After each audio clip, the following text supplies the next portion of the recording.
નમસ્તે બાળ મિત્રો, આજે આપણે વિજ્ઞાન વિષય ધોરણ 8 પાઠ 6 પ્રાણીઓમાં પ્રજનન આ પાઠના અગત્યના પ્રશ્નોનો મહાવરો કરીશું. બાળ મિત્રો, બે સરખા લાગતા શબ્દ પ્રજનન અને પ્રચલન આ બંનેમાં ફેર છે. પ્રજનન એટલે સજીવો દ્વારા પોતાના જેવા જ સજીવો ઉત્પન્ન કરવાની પ્રક્રિયા, જ્યારે પ્રચલન એટલે એક જગ્યાએથી બીજી જગ્યાએ જવાની પ્રક્રિયા. ધોરણ 7માં તમે વનસ્પતિઓમાં પ્રજનનનો અભ્યાસ કર્યો હતો, જ્યારે હવે ધોરણ 8માં પ્રાણીઓમાં પ્રજનન આ વિશે અભ્યાસ કરવાનો આવે છે. પ્રશ્ન 1. પ્રાણીઓમાં પ્રજનનના કેટલા પ્રકાર છે અને કયા કયા?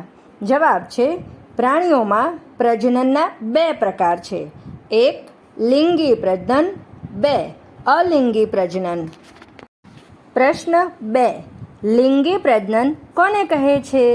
જવાબ છે, નર અને માદા જન્યુઓનું જોડાણ થતું હોય તેને લિંગી પ્રજનન કહેવાય છે. પ્રશ્ન 3. અલિંગી પ્રજનન કોને કહે છે? જવાબ છે, એક જ પિતૃમાંથી નવો સજીવ ઉત્પન્ન થાય છે તેને અલિંગી પ્રજનન કહે છે. પ્રશ્ન 4. નર પ્રજનન અંગોમાં કોનો સમાવેશ થાય છે?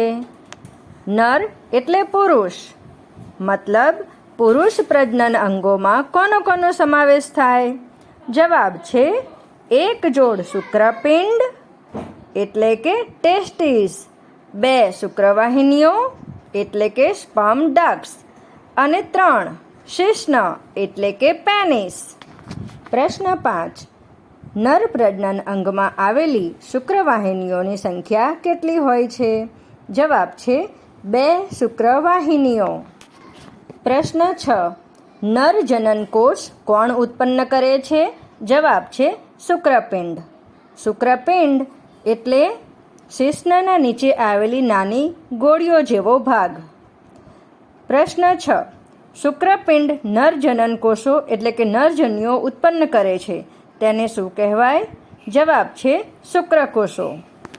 પ્રશ્ન 7. શુક્રકોષો અત્યંત સૂક્ષ્મ હોવા છતાં તે કેવા દેખાય છે? જવાબ છે, શુક્રકોષો અત્યંત સૂક્ષ્મ હોવા છતાં પ્રત્યેકમાં એક શીર્ષ, મધ્ય ભાગ અને એક પૂંછડી હોય છે. પ્રશ્ન 8. શુક્રકોષમાં પૂંછડીનું શું કામ હોય છે?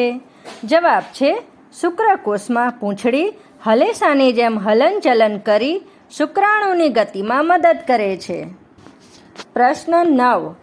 માદા પ્રજનન અંગોમાં કોનો સમાવેશ થાય છે? માદા એટલે સ્ત્રી, અર્થાત સ્ત્રીના પ્રજનન અંગોમાં કોનો સમાવેશ થાય છે? જવાબ છે, એક જોડ અંડપિંડ, મતલબ ઓવરીઝ. બીજા નંબરે અંડવાહિનીઓ, મતલબ ફેલોપિયન ટ્યુબ્સ અને 3 ગર્ભાશય એટલે યુટેરસ. પ્રશ્ન 10. અંડપિંડ માદા જન્યુઓ ઉત્પન્ન કરે છે તેને શું કહેવાય? જવાબ છે, અંડકોષો. પ્રશ્ન 11. કોનો અંડકોષ સૌથી મોટો હોય છે? જવાબ છે, શાહમૃગનો.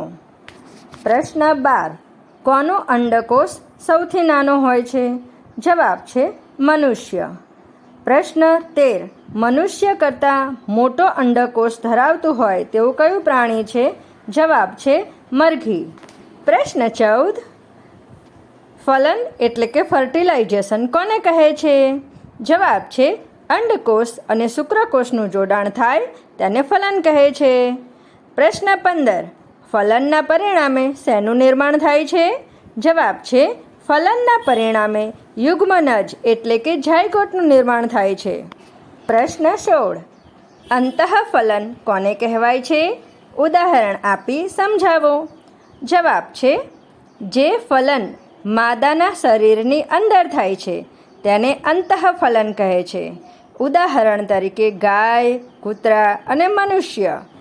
અંતઃફલન એટલે સાદી સમજ લઈએ તો કોઈ પણ માદાના ગર્ભાશયમાં ગર્ભનો સંપૂર્ણ વિકાસ થાય છે. એના તમામ શારીરિક અંગો વિકાસ પામે છે અને ત્યારબાદ એ બચ્ચાને જન્મ આપે છે કે બાળકને જન્મ આપે છે. બાળમિત્રો, મરઘીમાં પણ અંતઃફલન થાય છે. તમને એમ થશે કે મરઘી તો ઈંડા મૂકે છે, બચ્ચાને જન્મ આપતી નથી, તો કઈ રીતે એનામાં અંતઃફલન થયું કહેવાય? તો સાંભળો, થોડી જાણકારી મેળવીએ. મરઘીમાં ફલન થયા પછી તરત જ યુગ્મન જ સતત વિભાજન પામ્યા કરે છે અને અંડવાહિનીમાં નીચેની તરફ ખસતો રહે છે. તેનું નીચેની તરફ ખસવાની સાથે સાથે તેની આજુબાજુ એક સુરક્ષિત પડ બનતા જાય છે. મરઘીના ઈંડા પર જોવા મળતું કઠણ કવચ આવું જ એક સુરક્ષિત પડ છે. મરઘીમાં વિકસિત ભ્રૂણની ઉપર સખત કવચનો પૂર્ણ વિકાસ થઈ જાય ત્યારબાદ જ મરઘી ઈંડું મૂકે છે. મરઘીના ઈંડામાંથી બચ્ચું બનવા માટે 3 અઠવાડિયા જેટલો સમય લાગે છે. પર્યાપ્ત ગરમી મળે તે માટે ઈંડા ઉપર બેઠેલ મરઘીને તમે જોઈ જ હશે. મરઘીના ઈંડાની અંદર બચ્ચાનો સંપૂર્ણ વિકાસ થઈ જાય પછી જ એ કવચ તૂટે છે અને બચ્ચું બહાર આવે છે. એટલા માટે મરઘીમાં પણ અંતઃફલન થાય છે એવું કહી શકાય. છેલ્લો પ્રશ્ન, બાહ્ય ફલન કોને કહે છે? ઉદાહરણ આપી સમજાવો. જવાબ છે, નર અને માદા પ્રજનન કોષોનું જોડાણ માદાના શરીરની બહાર થતું હોય છે તેને બાહ્ય ફલન કહે છે. ઉદાહરણ તરીકે માછલીઓ, સ્ટારફિશ, અથવા તો તમે તળાવ કે ઝરણામાં દેડકાના અનેક ટેડપોલ તરતા જોયા હશે. બાહ્ય ફલન કરતા પ્રાણીઓમાં ભ્રૂણનો વિકાસ માદાના શરીરની બહાર થાય છે. ભ્રૂણ અંડાવરણની અંદર વિકાસ પામ્યા કરે છે અને જ્યારે ભ્રૂણનો સંપૂર્ણ વિકાસ થઈ જાય ત્યારબાદ એ ઈંડું તૂટે છે.